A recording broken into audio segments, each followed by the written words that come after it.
సాలిగ్రామం అంటే శిల రూపంలో ఉన్న విష్ణు మూర్తి అవతారం.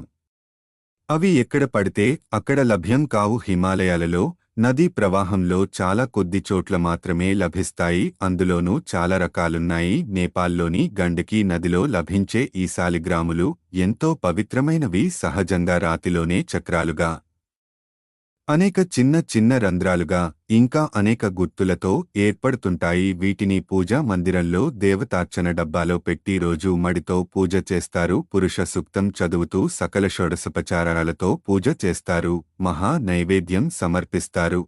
ఇది అందరూ చేయలేరు. స్త్రీలు అసలు చేయరు. తాకరు కుటుంబ సభ్యులు మాత్రమే వాటిని పూజించే అర్హత ఉంటుంది. బయటి వారికి చూపించరు.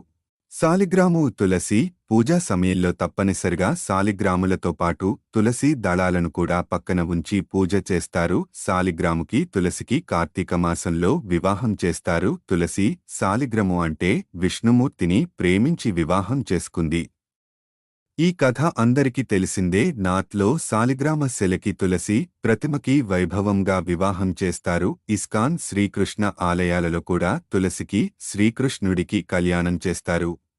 సాలగ్రామం అంటే విష్ణుమూర్తి అని భావించి పంచగవ్యం పంచామృతాలతో అభిషేకించి పూలు పళ్ళు ధూపదీప నైవేద్యాలతో అర్చించాలి. అనంతరం తీర్థ ప్రసాదాలు స్వీకరిస్తే సర్వశుభాలు కలుగుతాయి. తులసి పురాణ కథలే కాదు, ఇంకా అనేక కథలు ప్రాచుర్యంలో ఉన్నాయి. కాలనేమి పుత్రిక బృంద జలంధరుడిని వివాహం చేసుకుంటుంది. కాని జలంధరుడు తన రాక్షస స్వభావంతో అందరినీ హింసిస్తుంటాడు. బృంద ప్రాతిపత్య మహిమతో అతనిని ఏమీ చేయలేకపోతారు బ్రహ్మాది దేవతలు. బృందకి ప్రాతివ్రత్యానికి భంగం వాటిల్లితే తప్ప జలధరుని సంహరించలేరని తెలిసి శరణు వెడుతారు. విష్ణుమూర్తి లోక సంరక్షణార్థం జలంధరుని రూపం ధరించి బృందని మోసగిస్తాడు. విష్ణువు నిజ స్వరూపం తెలిసిన బృంద శిలగా మారమని శపిస్తుంది. ఈ విధంగా విష్ణుమూర్తి శిలగా మారాడని ఒక కథనం ఉంది. మహాభారతంలో కూడా శ్రీకృష్ణుడు సాలిగ్రామ లక్షణాలను ధర్మరాజుకి వివరించినట్లు ఉంది. మన దేశంలోనూ ఇతర దేశాల్లోనూ ఉన్న దేవాలయాలలో సాలిగ్రాములని పూజిస్తారు.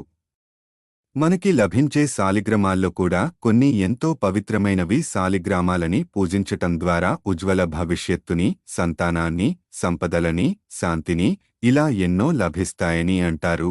వైష్ణవులు అతి పవిత్రంగా సాలిగ్రామాలను పూజిస్తారు.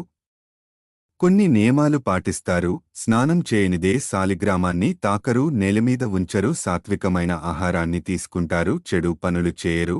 నేపాల్లోని కాళీ గండకి నదీ ప్రవాహంలో లభించే సాలిగ్రామాల్లో విష్ణుమూర్తి అవతారాలు సహజ సిద్ధంగా శిలా రూపంలో లభిస్తాయి. శంఖ, చక్ర, గద రూపాలు శిలపై ఉన్న చక్రాలను, వాటి ఆకారాలను బట్టి వివిధ నామాలున్నాయి. ఒకే చక్రం ఉంటే సుదర్శన చక్రం అని అంటారు. లక్ష్మ, నరసింహ కూర్మావతారాలలో కూడా సాలిగ్రాములు లభిస్తాయి. సాలిగ్రామాలలో వారి రంగు, చక్రాల గీతాలు, సైజును బట్టి అది ఎలాంటి సాలిగ్రామమో నిర్ణయిస్తారు. 25 రకాల సాలిగ్రామాలున్నాయి. వీటిల్లో కొన్ని 2 చక్రాలు లక్ష్మీనారాయణ, 3 చక్రాలు అచ్యుతుడు, 4 చక్రాలు జనార్దుడు, 5 చక్రాలు వాసుదేవుడు, 6 చక్రాలు ప్రద్యుమ్నుడు, 7 చక్రాలు సంకర్షణుడు, 8 చక్రాలు పురుషోత్తముడు, 9 చక్రాలు నవవ్యూహం, 10 చక్రాలు దశావతారం, 11 చక్రాలు అనిరుద్ధుడు, 12 చక్రాలు ద్వాదశాత్ముడు. 12 కంటే ఎక్కువ చక్రాలు ఉంటే అనంతమూర్తి అని అంటారు. శిలారూపంలో లభించే సాలిగ్రాములు కొన్ని జలాశయాలలోనూ కొన్ని పర్వత ప్రాంతాలలోనూ లభిస్తాయి. అవే జలజ, స్థలజ అని అంటారని వరాహ పురాణంలో ఉంది. దేవాలయాలలోనే కాదు, ఈ సాలిగ్రామాల అర్చన గృహాలలోనూ, గృహ ప్రవేశాల సమయంలో, వాస్తు పూజా సమయంలో, వివాహాల సమయంలో చేస్తారు. అలాగే హిమాలయాలలోని బద్రీనాథ్ ఆలయంలోని నారాయణుడు కూడా సాలిగ్రామమే అని అంటారు. ఆది శంకరాచార్యుల వారికి అలకా నదీ ప్రవాహంలో బదిరీ నారాయణుడి విగ్రహం లభించిందని, దానిని వారు బదిరీలో ప్రతిష్ఠించారని అక్కడి స్థల పురాణం చెబుతోంది. ఉడిపిలోని శ్రీకృష్ణుడు కూడా సాలిగ్రామ రూపధారి. ద్వారావతి శిల, ద్వారకా శిల, నల్లని గుండ్రని రాతిలో విష్ణు స్వరూపం నదీ ప్రవాహాల్లో లభిస్తే తెల్లని రాతిలో గుండ్రంగా చక్రాలు రాతిమీద చిన్న చిన్నవిగా లభిస్తాయ చక్రాంకితాలు అని పిలుస్తారు వీటిని. ఇవి ఎక్కువగా గోమతి నదిలో దొరుకుతాయి. ద్వారకా నగర నదీ తీరం గోమతి నది ఇక్కడ శిలా రూపంలో చక్రాంకితాలు లభిస్తాయి. ఇవి తెల్లగా ఉండి చక్రాలు చక్రాలుగా ఉంటాయి. ఇక్కడ దొరికే శిలలపై ఒక చక్రం ఉంటే దేవేశుడని, 2 ఉంటే సుదర్శనుడని అంటారు.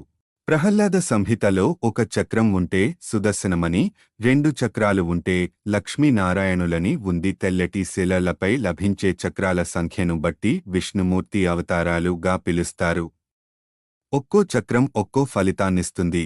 సాలిగ్రాముల గురించి స్కంద పురాణం, బ్రహ్మపురాణం, వరాహ పురాణం, గరుడ పురాణం ఇలా ఎన్నో పురాణాలలో సాలిగ్రాముల ప్రస్తావన ఉంది.